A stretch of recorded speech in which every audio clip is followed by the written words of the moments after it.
Virando o jogo. Oferecimento Banrisul. Banrisul Digital. Acesse os principais serviços para gerenciar sua conta.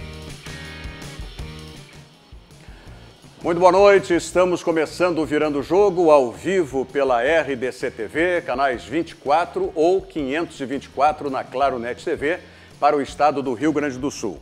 E também para o Rio Grande do Sul, para o Brasil e para o mundo todo, você sabe que nós estamos nas nossas plataformas digitais. Então, eu peço para vocês que estão nos acompanhando que, inclusive, façam o que eu vou fazer. Eu vou compartilhar no meu perfil, vou compartilhar no meu perfil do Facebook, aqui o nosso programa Virando o Jogo, que já está com a live no ar. Aliás, é sempre bom a gente frisar que se você quer acompanhar a programação real-time da RDC TV, como se fosse uma televisão, você pode entrar no player do nosso site. Você vai no portal rdctv.com.br, põe /ao vivo e tem acesso direto no player do portal com a programação ininterrupta da RDC TV. Agora, se você preferir, como agora estamos já com a live do Virando o Jogo e sempre live de todos os programas aqui da casa, basta que você acesse as nossas redes sociais. Twitter, YouTube e Facebook, todas as redes sociais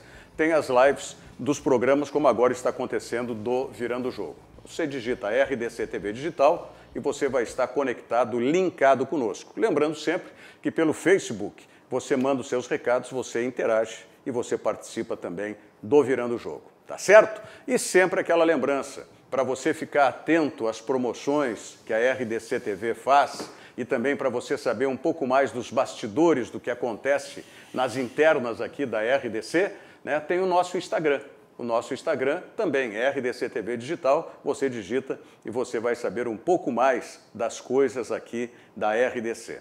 Nós já estamos aqui com o Jairo Mendes, Marcelo Borelli, Mauro Meneguzzi, a Vera Custódio Barbosa, que são, aliás, o Mauro compartilhou, muito obrigado, Mauro, compartilhou aqui o Virando o Jogo.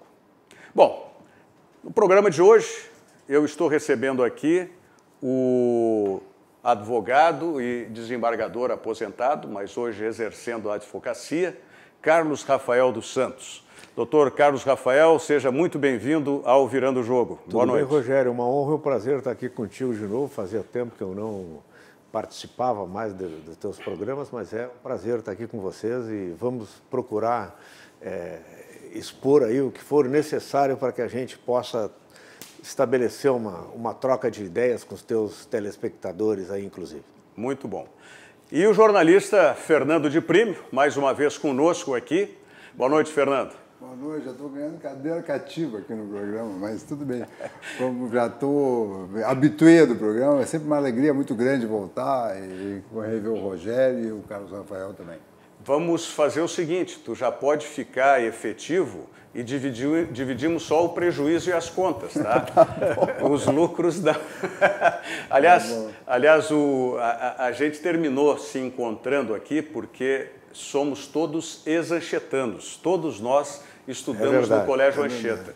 E hoje o Fernando, como ele disse, ele já é vamos usar um termo antigo, um habitué do programa, não é? Ele trouxe para muita alegria minha o irmão dele, o Eduardo, que foi meu colega de classe, de aula durante todo o tempo. Ele está escondido. O Eduardo sempre foi encabulado desse jeito, né? Ainda mais agora, ele mora na praia, vive na beira do mar, então... Qual é a praia lá, Eduardo? Jaguaruna, Santa Catarina. Como é que é? Jaguaruna. Jaguaruna, em Santa Catarina. Onde é que fica Jaguaruna, em Santa Catarina, Eduardo? Está no sul, entre Criciúma e Tubarão. Entre Criciúma e Tubarão, bem pertinho. Próximo de Tubarão. Bem pertinho, muito bem. Deve ser ruim a vida lá também, né? Não tem, parece que todos os dias são iguais, mas eles não tem nenhum dia igual ao outro. Um dia aparece um leão marinho, no outro dia aparece o sol vermelho, no terceiro dia... deve ser uma maravilha realmente, eu não conseguiria mais. E quem está nos acompanhando também é o nosso Diogo Rossi, né? O Diogo Rossi hoje está numa folga forçada, ele não está meio indisposto, mas nada demais. Mas a propósito, Rogério, só para fazer um adendo, o Colégio Anchieta completou essa semana passada 130 anos. 130 anos. 130 anos, é. Que era 70 anos, que eu estava com 70 anos. Alguém completou 70 anos também por esses Eu tempos aí. vi alguma coisa também de 70 anos agora, né? Mas o Anchieta foi 130 anos. Alguém entrando no grupo de risco. Aliás, Bem-vindo ao clube. tem uma coincidência também, que o pai do Carlos Rafael, que está aqui conosco, também, Carlos Rafael dos Santos, foi nosso professor. Né? Nosso professor. 4, né? Dos 4 aqui, né? Sim, eu não sei, ele foi teu professor também? Sim, meu também. Meu Bom, também. então, de todos. E nós lecionava uma matéria que eu entendo de suma importância e que faz muita falta hoje. OSPB, Organização Social e Política Brasileira. Né? Principalmente nesse momento que a gente está vivendo, eu só imagino o que não seriam os debates em aula numa classe tempos dessa. bicudos estamos vivendo mesmo. Né? Nossa Senhora. Bom, por falar em termos bicudos, o nosso assunto hoje é um tema bicudo também. Né? E vamos continuar falando a respeito do internacional. Fazendo só uma digressão rápida, nós tivemos na semana passada, na quinta-feira, o repórter Rodrigo do Globo Esporte fazendo uma reportagem mostrando, expondo a situação financeira do Internacional extremamente difícil. Extremamente difícil. Isso foi tema, inclusive, é um endividamento que passa dos 500 milhões, não é? Que isso é o passivo total. O passivo que é realizável a curto prazo chega a 320 milhões, que é coisa para o final desse ano, até o final do ano, não é? Isso na quinta-feira. Aí, no final de semana, na sexta ou no sábado, o jornalista Alexandre Ernest, que tem um programa de web, Vozes do Gigante, que foi, inclusive, assessor de imprensa, trabalhou muito tempo na Zero Hora, né, o Alexandre Ernest, e foi assessor também de comunicação do Internacional. Ele fez uma live num dos seus programas, ele mora hoje em Montreal, no Canadá, né, destrinchando um pouco essa situação e mostrando que a coisa não é tão feia assim. A própria direção do Internacional diz que até o final do ano esses 320 milhões vão estar liquidados, vai estar tudo certo. Tá? Na segunda-feira, eu fiz contato diretamente com o Alexandre Ernest aqui no programa, quem nos acompanhou sabe disso, e nós mostramos inclusive alguns gráficos. E aí se mistura hoje com a reportagem que saiu no Correio do Povo, ainda sobre a questão que está no Ministério Público, encaminhada para a Justiça, que é da gestão de 2015 e 2016 do ex-presidente Vitório Pífero e seus pares. Bom, por isso que eu convidei o Dr. Carlos Rafael dos Santos, e eu não sei se o Dr. Ney Breitman, que é o outro advogado também. Que nosso escritório, nós somos sócios. Sim. Eu e o Dr. Ney Breitman estamos efetivamente trabalhando para o engenheiro Vitório Pífero. A parte criminal é atendida pelo Dr. Ney e a parte civil eu estou atendendo. Isso. Claro que a gente troca ideias, né, Rogério? Tu sabe como funciona um escritório de advocacia. A gente tem reuniões, discute, troca ideias, mas cada um de nós trata de uma área especificamente. Então, tem algumas coisas interessantes aí dentro desse processo todo que a gente vai tentar, né, esclarecer um pouco mais a respeito do que são as denúncias do Ministério Público. E é importante que se diga o seguinte, não é? A reportagem frisa isso, que as denúncias foram apresentadas em novembro do ano passado. Eu não tenho certeza novembro, mas final do ano passado, outubro, novembro, nessa época. Só uma coisa que eu fiquei na dúvida, não é? Que fala na reportagem, aliás, a reportagem é do Correio do Povo, do colega Fabrício Falkowski, tá? Que inclusive na segunda-feira era para ele estar conosco aqui e não pôde estar presente justamente pelos compromissos, inclusive com essa matéria que ele estava produzindo. Mas, de qualquer maneira, é uma coincidência muito interessante. Muito interessante porque, pelo que eu vi na matéria aqui, não existe um fato novo. Me corrija se eu estiver errado, doutor Carlos Rafael. Não existe um fato novo. Olha, Rogério, eu não conheço fato novo nenhum. Eu não tenho conhecimento também de nenhum fato novo. Bom, se o senhor é o advogado de uma das partes aqui e não tem conhecimento, é porque não tem fato novo. Agora, às vezes, as coisas, tu como jornalista e ótimo jornalista que és, tens conhecimento disso, às vezes as coisas vazam como se diz no jargão jornalístico. Né? Talvez tenha alguma coisa que eu não tenha conhecimento ainda. Agora, te garanto o seguinte, não houve nenhuma intimação ainda de algum ato que tenha acontecido nesse processo criminal. Sim. Sempre com a observação de que, embora eu seja um dos sócios do escritório que atua nesse processo, não é a minha atuação direta não é nessa seara criminal, é na seara civil. Mas a matéria, a reportagem, inclusive, enfoca que na esfera criminal, eu vou ler aqui para não correr o risco de um erro de interpretação. Na esfera criminal, o processo envolvendo os ex-dirigentes, além de alguns empresários, está a cargo da 17ª Vara Criminal de Porto Alegre. Ponto. Desde o início da pandemia, não houve movimentações ou despachos, mas é na esfera civil que o clube deve buscar um ressarcimento em processo que correrá em paralelo ao criminal. Ou seja, então, a parte criminal não acontece nada desde o início da pandemia. Estamos falando de quê? De 2 meses, quase 3 meses? 3 meses, março. 18 de março começou a fechar. Bom, então, na área criminal, não. A sua área é a civil. Sim, sem dúvida. E não teve nenhuma intimação, nada, nesse período. Não, eu não veja bem, para que o nosso telespectador tenha conhecimento. Toda vez que alguém inicia um processo contra uma pessoa, esta pessoa contra quem é iniciado esse processo, ela tem que ser chamada, avisada, chama-se citação citada, não é? Sim. Eu não tenho conhecimento de que o engenheiro Vitório Pífero tenha sido citado em algum processo. Até porque, como mantenho estreita relação com ele e contato praticamente semanal, tenho certeza de que ele nos informaria caso tivesse acontecido. Mas pela própria reportagem que tu tivesse, Rogério, a gentileza de me mandar hoje à tarde, fica claro que é uma cogitação do Internacional ainda ingressar com essa ação.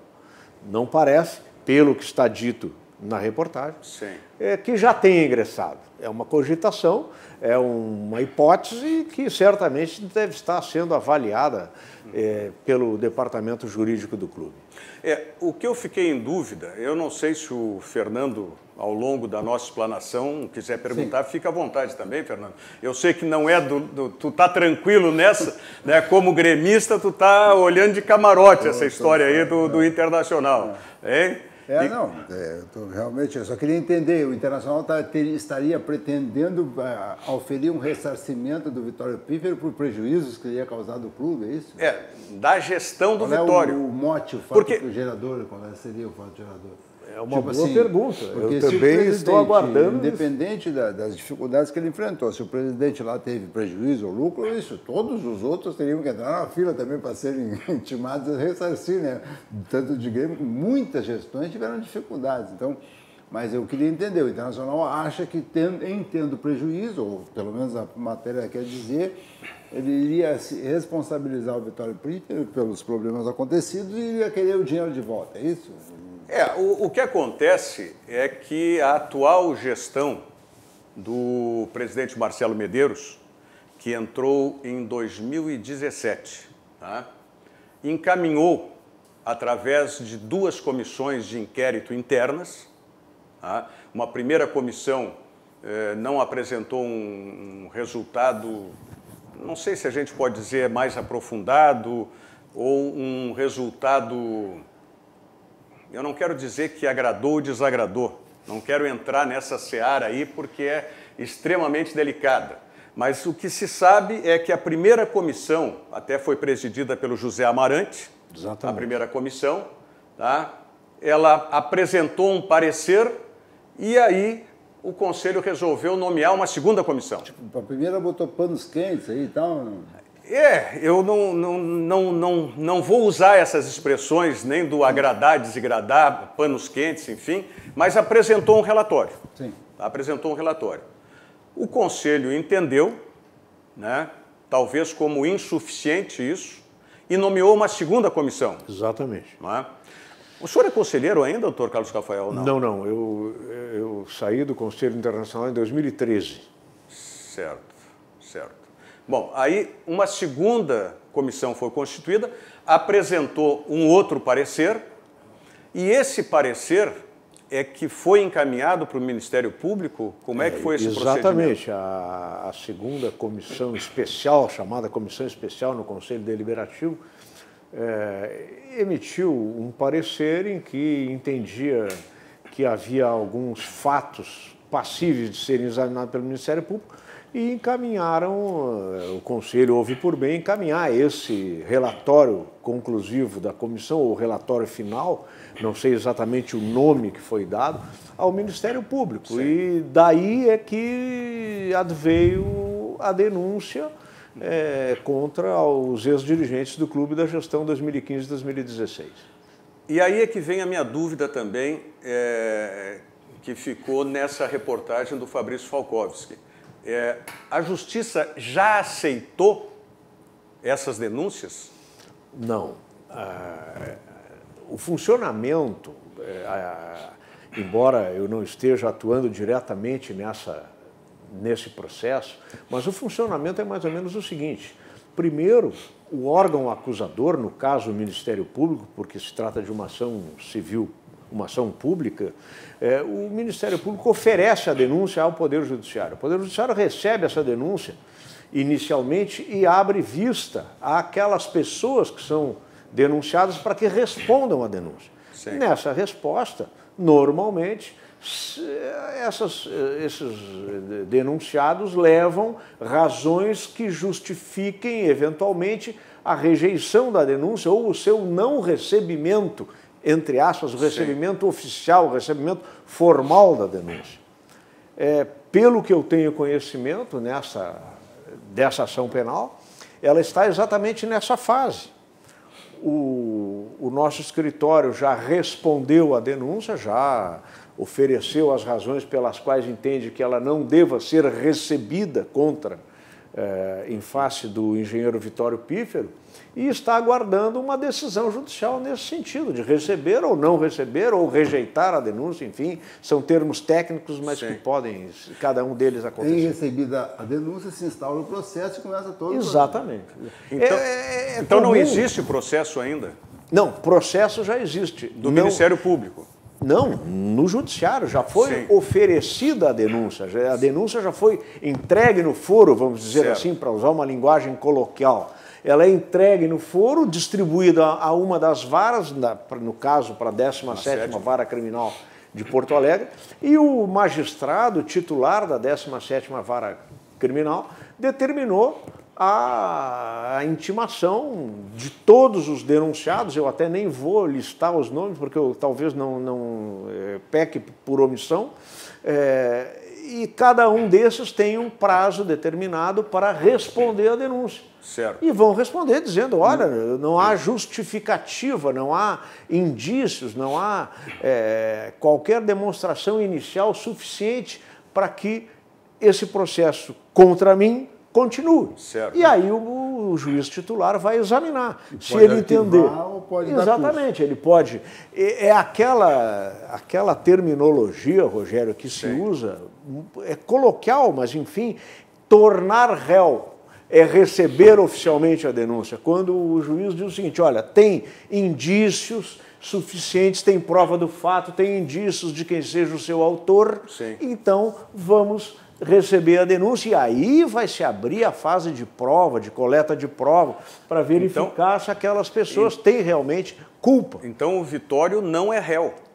Ainda não. Ainda não. Ainda pode ser ou pode não ser, conforme pode a ser, justiça entender. se for recebida oficialmente a denúncia, né, formalmente a denúncia, pode não vir a ser se for rejeitada ou não recebida. O que os leigos não conseguem entender muito bem é que o juiz recebendo a denúncia, ele não está julgando nada, ele só admite que vai julgar. Exatamente. Mas, por exemplo, não estaria dando um indício em recebendo a denúncia? Eu usaria uma terminologia para... Ele autoriza o prosseguimento para dizer assim... E ele não entra no mérito. Não entra no mérito. Autoriza o prosseguimento para fins de que seja examinado o fato e coletada a prova. Aí vai se ouvir testemunhas, vai se requisitar documentos que eventualmente... O juiz, por exemplo, várias vezes passou por isso. Quer dizer, recebe a denúncia e pode absolver no final, não tem problema. Sim, Não é o fato de receber. aliás, é muito comum.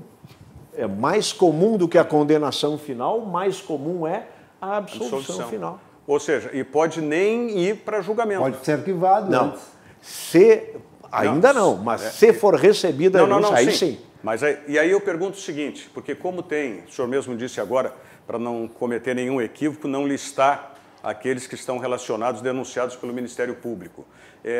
As ações são separadas ou todos estão dentro da mesma ação? Não, uma mesma denúncia, mas pode ser recebida contra 1, 2, 3 ou nenhum. Sim.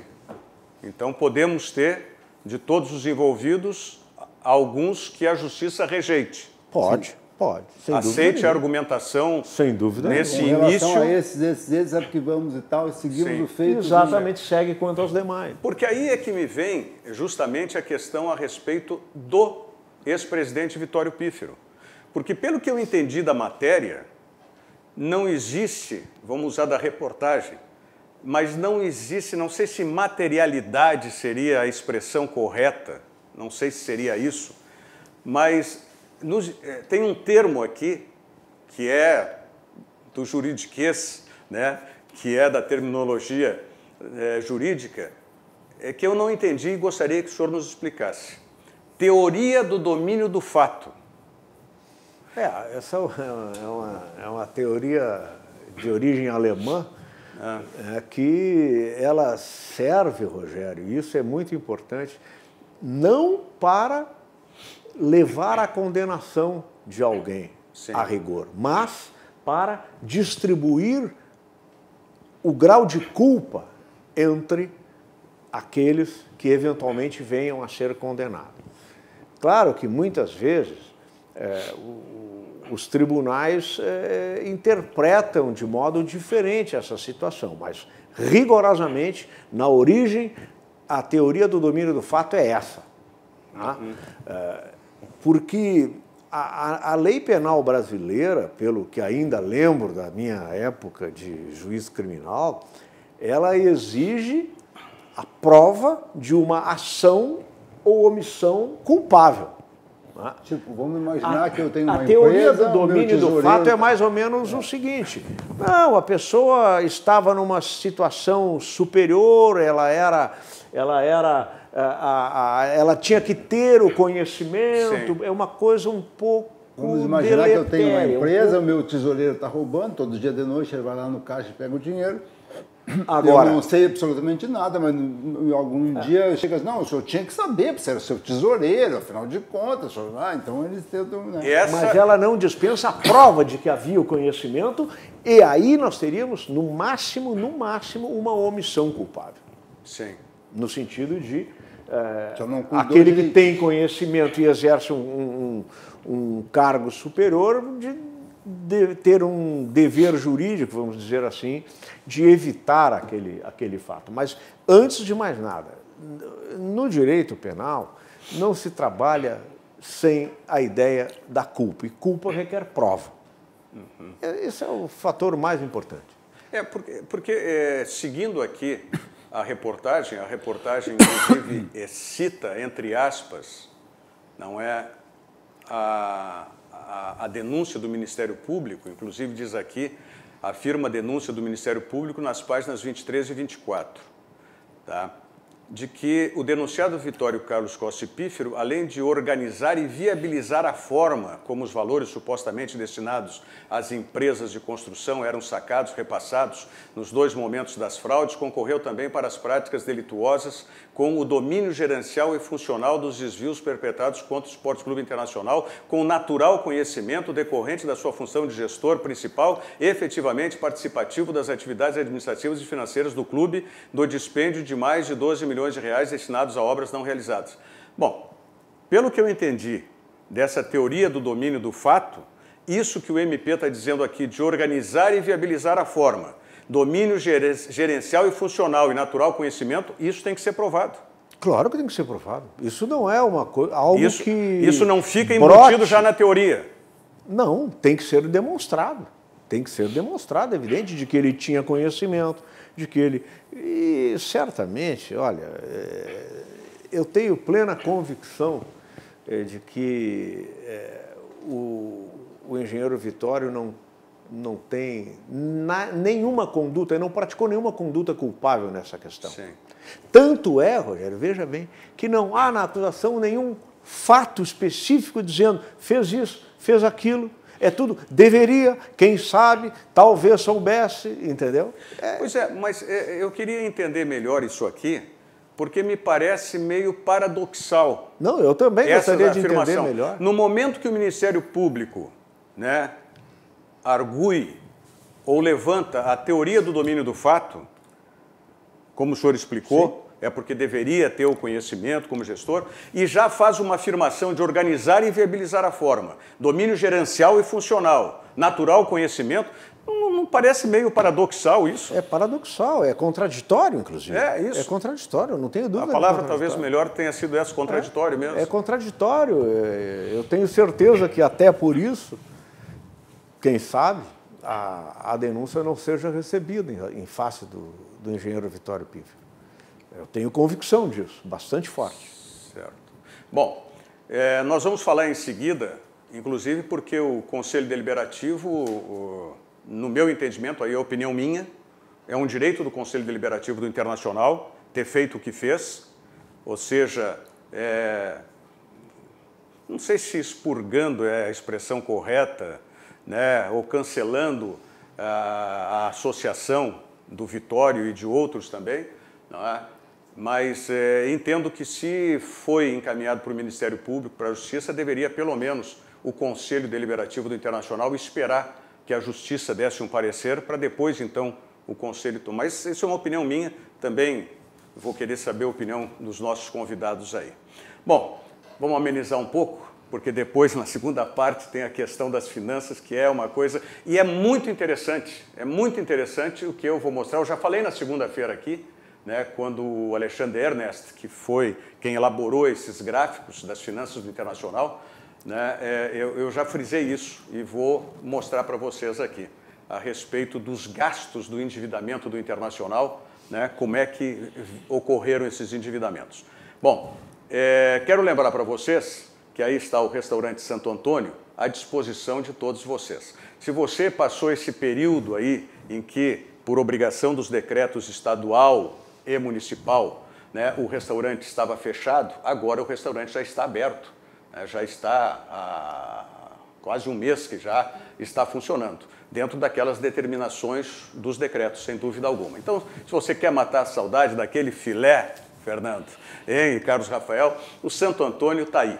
Né? Agora, se você ainda quer um pouco de precaução, apela para a teleentrega ou para o sistema Takeaway, se você está na rua, quer levar para a sua família, só ligar 32 22 31 30. 32 22 31 30, o telefone do Santo Antônio, tanto para a teleentrega quanto também para o sistema Takeaway. Ou então para você fazer a sua reserva lá no restaurante Santo Antônio. E é importante isso, porque como existe agora esse afastamento das mesas, né, a distância que tem que ser respeitada, então é bom, se você quiser ir no Santo Antônio, almoço, jantar, você ligar e fazer a sua reserva previamente, tá certo? Vamos à mensagem do Banrisul e a gente volta em seguida para falar das finanças do Internacional. Estamos vivendo um momento diferente, de se resguardar e proteger o próximo. Pensando nos nossos clientes e na comunidade, tomamos as medidas necessárias para esse momento. Conte com os canais digitais do Banrisul e procure o atendimento presencial só quando for indispensável. No aplicativo Banrisul Digital, você gerencia sua conta pessoal e empresarial, faz transferências, pagamentos e até depósito de cheques, tudo com segurança e de onde você estiver. Banrisul e você, nossa parceria faz a diferença. Ele é um pouco atrapalhado. Já estamos aqui de volta, né? O advogado Ney Breitman não está em Porto Alegre, ele, né, está fora da cidade, portanto, e a gente estava tentando colocá-lo também, porque, como disse o doutor Carlos Rafael, o doutor Ney é que responde pela área criminal, né, do escritório de vocês, e o doutor Carlos Rafael para a área civil. Bom, eu queria falar as coincidências. Há quem não acredite, uma mosca incomodando, há quem não acredite em coincidências. Né? É que nem aquela história, né, que o Figueroa dizia muito aqui, No lo creo en las brujas, pero que las hay. Ou seja, eu não acredito em bruxa, em bruxaria, mas que as bruxas existem. Tá? A coincidência foi o seguinte, o Internacional já vinha com esse negócio na quinta-feira, dessa matéria que foi uma pancada, porque foi uma matéria nacional, né, em cima do endividamento, inclusive circulou na internet que o Internacional estava no seu limite e tudo mais. Tá? E aí, o Internacional, em folga, tem mais esse detalhe, o Internacional deu folga no fim de semana para os seus jogadores, só se representam amanhã, se não me falha a memória, é quinta-feira. Então, nem sobre o futebol do Internacional se falou nesse período, então ficou em cima disso.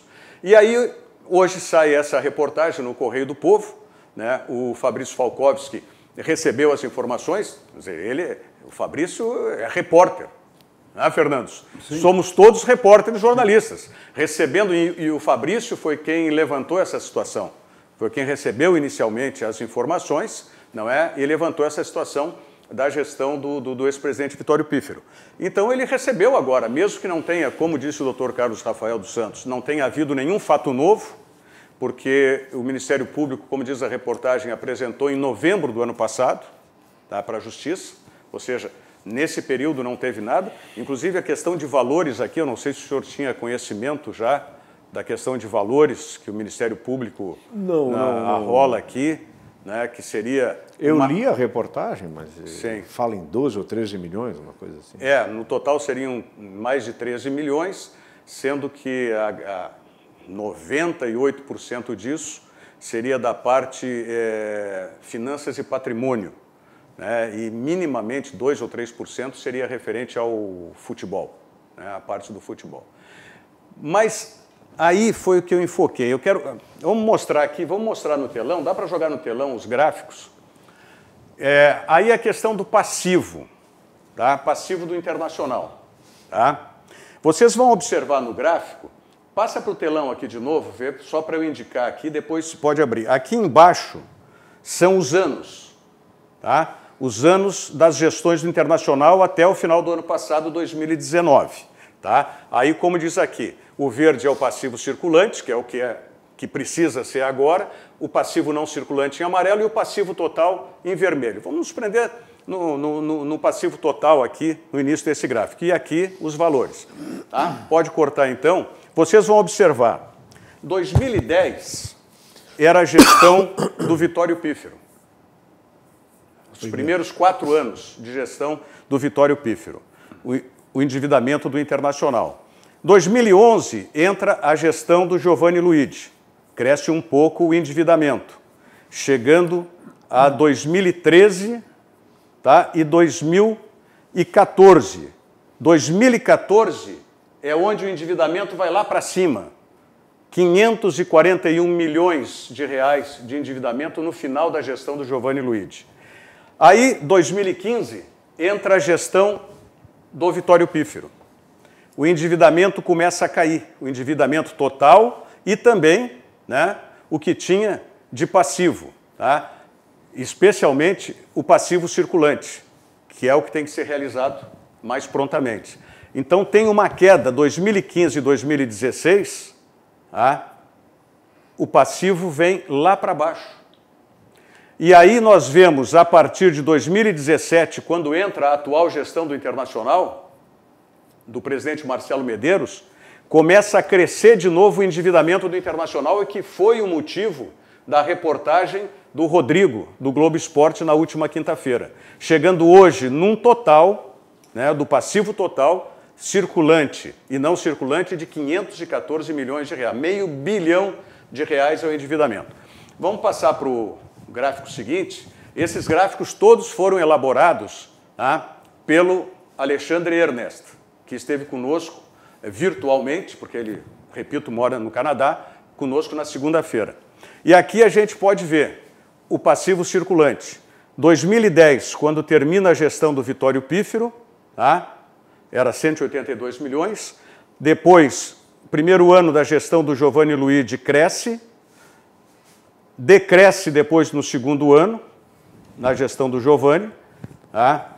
Não chega àquele patamar anterior, quando ele recebe o clube, né, da gestão do Vitório, e depois, 2013 e 2014, cresce, né, acentuadamente, tá, o endividamento do Internacional. Tá? Encerra 2014 com 306 milhões de reais, tá, o passivo circulante. Entra a gestão do Vitório Pífero. Lembrando, 2010, quando ele entrega, estava lá embaixo, 182, subiu. Quando ele pega 2015 e 2016, baixa esse endividamento do Internacional. Baixa. Até 2016, que foi o patamar mais baixo. Começa a gestão atual do presidente Marcelo Medeiros, cresce, consegue ter um decréscimo em 2018, voltando no patamar em que havia recebido, só que em 2019 vai para 320, e esse é o grande problema que tem o Internacional hoje.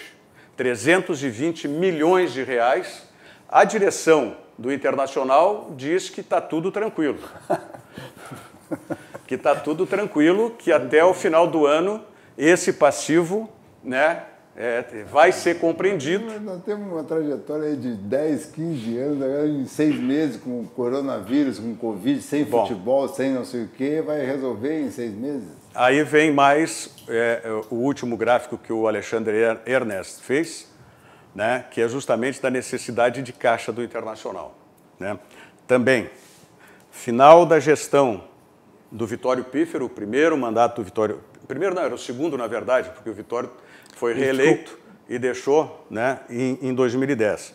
Necessidade de caixa, 58 milhões.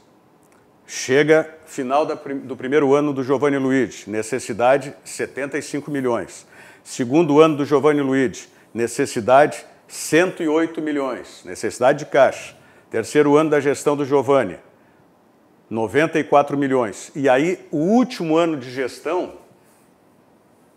a necessidade de caixa era de 209 milhões de reais. Entra o Vitório Pífero de novo na presidência. Ele baixa para 108 milhões de reais no final do primeiro ano de mandato. De 209 para 108. Necessidade de caixa, dinheiro que tem que estar na mão. Ah, o segundo ano, que foi um ano do futebol, o pior ano da vida do Internacional, que foi o da segunda divisão. Em termos financeiros, a necessidade de caixa era só, é força de expressão, porque é futebol.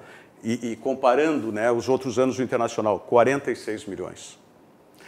Entra o Marcelo Medeiros, e é sempre bom a gente enfatizar que o atual presidente do Internacional, Marcelo Medeiros, fez parte, foi inclusive vice de futebol, na gestão de Giovanni Luigi. Exatamente. Na gestão de Giovanni Luigi. Vocês lembram? Pablo Forlan, outros jogadores, que depois foi uma celeuma porque deu justiça, o Internacional não pagou esses jogadores. E recentemente não, acho que foi o primeiro ou segundo ano de gestão do Marcelo Medeiros agora, ele teve que ir pagar o Forlan, né, que até então não tinha recentemente sido foi pago. feito um acordo. Foi feito um acordo. Né? Então, aqui, pegando, recebe, né, no final da gestão do Vitório Pífero, em 2016, com 46 milhões de necessidade de caixa. 2017, primeiro ano do presidente Marcelo Medeiros, necessidade de caixa, 71 milhões. Necessidade de caixa no final de 2018, 127 milhões. Necessidade de caixa no final do ano passado, 172 milhões. E nós estamos hoje, né, com essa situação para 2020 de ter que cumprir aquele passivo circulante de 320 milhões até o final do ano. Então, a situação não me parece uma situação confortável do Internacional. O Internacional tem que direcionar para isso, né? Não sei se a direção do Internacional tem ainda... Dentro do processo não existe gerência, né? Nesse processo. Não. Essa questão, eu sou colorado, participei muitos anos do Conselho Deliberativo, desde a célebre campanha de 98 até 2013, quando deixei o Conselho.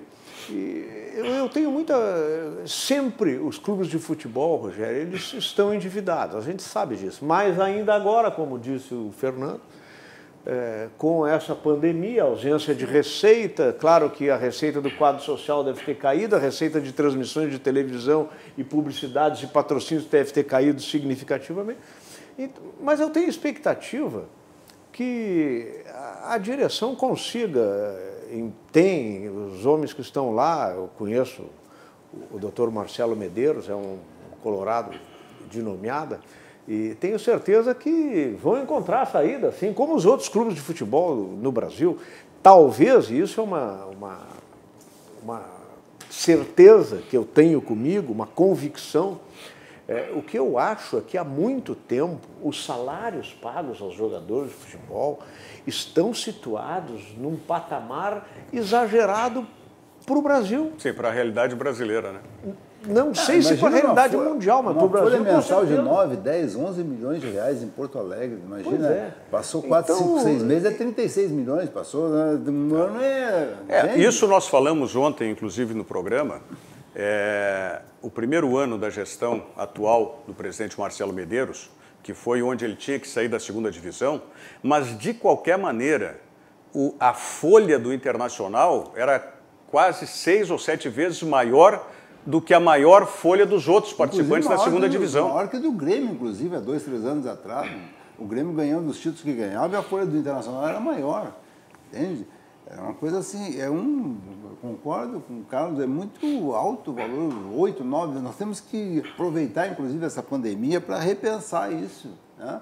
Porque são valores muito altos. Eu quero crer, Fernando, que já a gente tem notícia, a grande maioria dos clubes brasileiros estão acordando, fazendo um acordo com seus atletas no sentido de reduzir, em parte, um percentual ontem, 20, 25% do saiu uma salário. reportagem elogiando a condição financeira do presidente Romildo Bolzan no Grêmio, que no ano passado deu uma ajeitada na casa, que está permitindo enfrentar com um pouquinho mais de tranquilidade esse momento, inclusive porque o Grêmio tem se beneficiado da venda de jogadores, que era uma coisa que acontecia com o Inter antigamente, com o Neymar, com tantos outros que foram vendidos. E o Grêmio tem feito caixa e tem perspectiva de fazer um caixa muito forte esse ano. O Internacional vai forçosamente precisar vender um jogador. O Internacional está vendendo o Rodrigo Dourado todos há 5 anos. Os clubes precisam sempre vender. O Rodrigo Dourado há 5 anos, que era o cara da bola da vez, não mas vendeu acontece ninguém. o seguinte, o próprio presidente, e isso foi dito pelo Baidec, que é empresário e que era quem cuidava dos negócios do Rodrigo Dourado. O Baidec apresentou e tinha 2 propostas da Turquia e do mundo árabe para o Rodrigo Dourado. Isso em 2017, se não me falha a memória. E o presidente Marcelo Medeiros não quis vender. Não quis vender. Então, é um direito, achou que ia se valorizar. O Internacional passou todo aquele sofrimento da segunda divisão, que deprecia o passo dos jogadores brutalmente, teve que se recompor. Porque agora voltou para a primeira divisão, mas ninguém volta em um ano, forma time. É todo um processo depois. Agora está começando a chegou um técnico que pensa futebol, está começando a ver se de repente pode ser que tenha um time, mas aí não valoriza o jogador, não tem venda de jogador, nenhum clube sobrevive hoje. Sem venda de jogador. Mas o grande problema é o seguinte, é que o atual presidente Marcelo Medeiros está encerrando uma gestão de 2 mandatos, 4 anos, sem vencer sequer um campeonato gaúcho. E isso, em termos de torcedor, da mesma forma que eu vejo assim muito da manifestação da torcida em cima do Vitório Pífero, mesmo não sendo réu, né? Mesmo não tendo ainda processo julgado, nada disso, muitos torcedores, né, por conta de ter caído para a segunda divisão. Mas é evidente, esse é o grande problema. Tocasse no ponto fundamental. Todas essas questões envolvendo a gestão do Vitório e a sua pessoa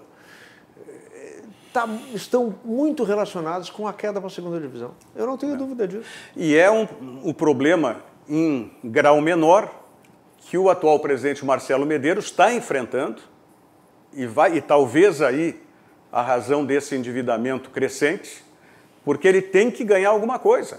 E o ano está passando com Covid e tal, e vai chegar... Imagina você encerrar uma gestão de 4 anos sem vencer sequer o Campeonato Gaúcho. Mesmo naquela época que planejavam muito o Grêmio, que ficou 15 anos, que não seriam os 15 anos sem ganhar títulos, né? O Grêmio ganhou a Série B, ganhou o Campeonato Gaúchão de 2010, mais um ou dois e tal. O Internacional já está há quantos anos? Mais de 40 sem ganhar o Campeonato Brasileiro, né?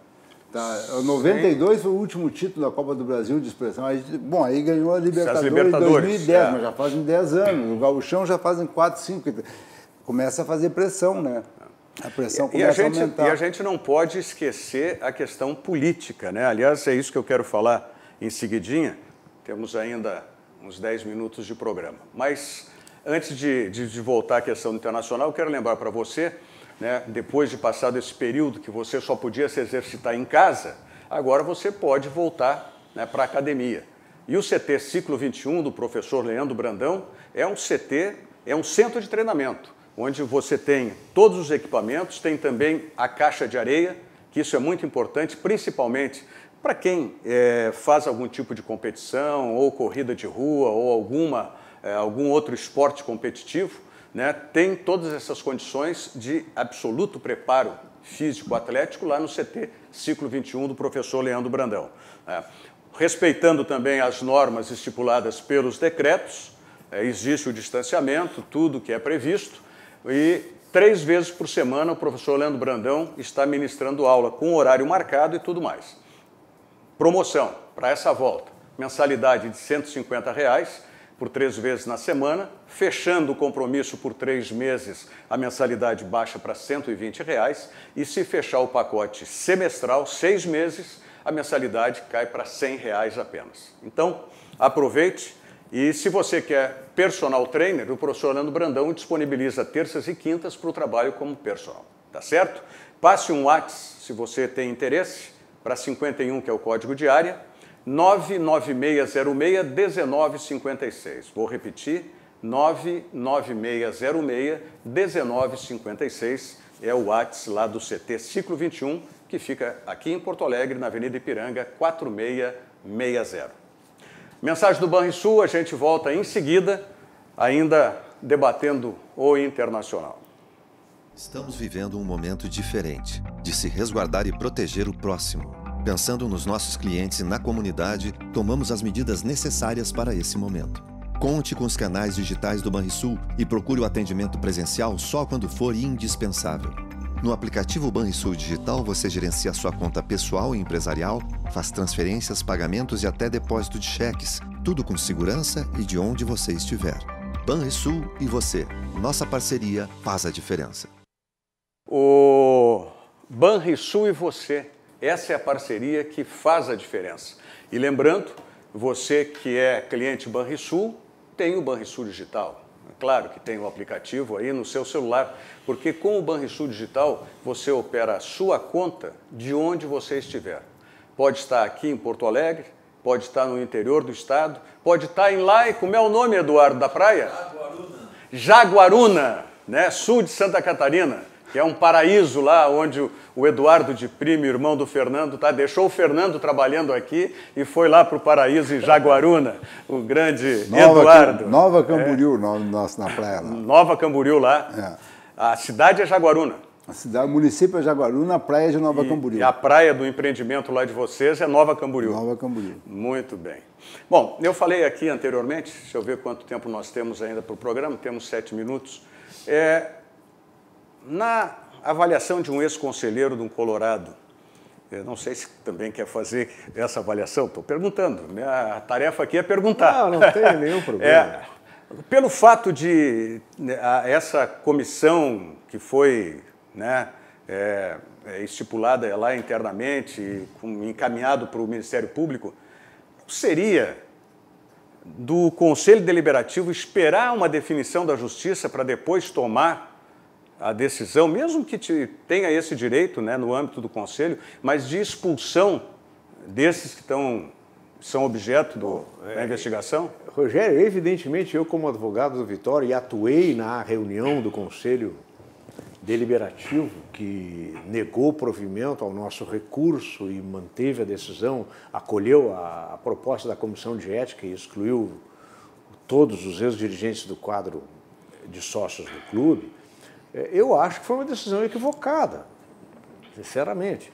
E evidente que seria mais adequado, seria mais justo que aguardasse a verificação, a decisão judicial a esse respeito. Agora, isso é um ato que depende do Conselho. Optou por essa solução, muito bem.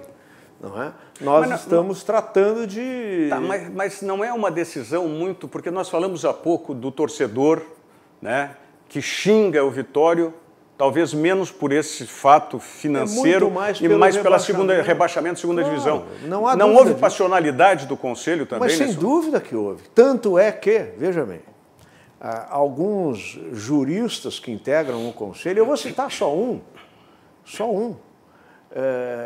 que votaram pelo acolhimento do recurso. Vou citar um que é importante, Dr. Geraldo da Camino. Quem é o Dr. Geraldo da Camino? Era o presidente do Conselho Fiscal. Sim. Quando emitiu o parecer pela rejeição das contas de 2016. Não, da gestão. E vou além, o titular do Ministério Público de Contas do Rio Grande do Sul. É um jurista, acolheu o recurso, está entendendo? Então, você veja, e muitos outros, eu não vou citar todos os que acolheram, porque eu posso errar, enfim, sempre é perigoso isso, mas... eu não tenho dúvida da passionalidade, não tenho dúvida disso. Tivesse o resultado de campo em 2016 sido diferente, nós estaríamos num cenário completamente diferente. Não tenho dúvida. Acredita que talvez nem as comissões tivessem sido instauradas, as comissões internas? Eu não sei, eu não acompanhei desde o início o procedimento interno, enfim, a questão política interna, mas essas questões todas nasceram principalmente em relação ao presidente e da questão do rebaixamento. Eu não tenho dúvida disso. Pois é, porque isso é que me causou uma certa estranheza, na medida em que foi feita uma comissão, teve um parecer, parece que não foi bem aceito esse parecer da primeira comissão, foi instaurada uma segunda comissão, e aí é levado para o Ministério Público que o Conselho já tenha tomado... Parece que se buscava uma solução desse quilate, em razão da questão política. Aí agora, vamos lá. A denúncia em relação ao presidente Vitório não é aceita pela Justiça, ou é aceita e é absolvido. Como é que fica o Conselho do Internacional num... Essas são as idiosincrasias do direito. Aliás, nós estamos vivendo isso no Brasil a todo momento. O direito é maravilhoso por causa disso, ele é dialético. A minha opinião é diferente da do Rogério, é diferente da do Fernando, é diferente da do nosso telespectador, e cada um de nós tem condições de sustentar as suas opiniões. E no direito é assim. Então, Duralex não cede lex. Como? Duralex não cede lex. Não, a lei carece de interpretação, né, Rogério? Aquilo que para mim eu enxergo uma coisa, você pode enxergar outra. De maneira diferente. Por exemplo, no Conselho Deliberativo do Internacional, agora há pouco, não é? Alguns conselheiros enxergaram na mesma norma estatutária uma conclusão, nega-se o recurso, outros conselheiros enxergaram na mesma norma, com a mesma redação, provê-se o recurso e afasta-se a condenação ao Vitória. Então veja que a dialética é maravilhosa. Nós ainda temos muitos anos para discutir essa questão, tenho certeza. Eu quero agradecer muito a participação dos nossos telespectadores e internautas aqui, o Jairo Mendes, Marcelo Borelli, Mauro Meneguzzi, né? Mauro é gremista. Boa noite para quem é tricampeão das Américas, aí é para ti, Fernando, obrigado. Boa noite aí. Vera Custódio Barbosa, não é? Giovanni Gasparetto, Sérgio Luiz Ritt Moreira, Jairo Mendes, o Carlos Cimino, o professor Carlos Cimino está de aniversário, presidente da Federação Gaúcha de Voleibol, hoje ou foi ontem o aniversário dele, não tenho certeza, mas parabéns, cumprimentos. Sabe quem que 70 anos fez ontem? Me lembrei agora, o Maracanã. Ah, é verdade. Maracanã, era essa a confusão. Que a gente brincou construído para a Copa de 50. Fizemos uma homenagem aos dois maiores times do Rio Grande do Sul que ganharam no Maracanã, o Grêmio e o Juventude, que ganharam títulos no Maracanã. Doutor Carlos Rafael, achou que ia escapar de uma flauta no final do programa? Aí.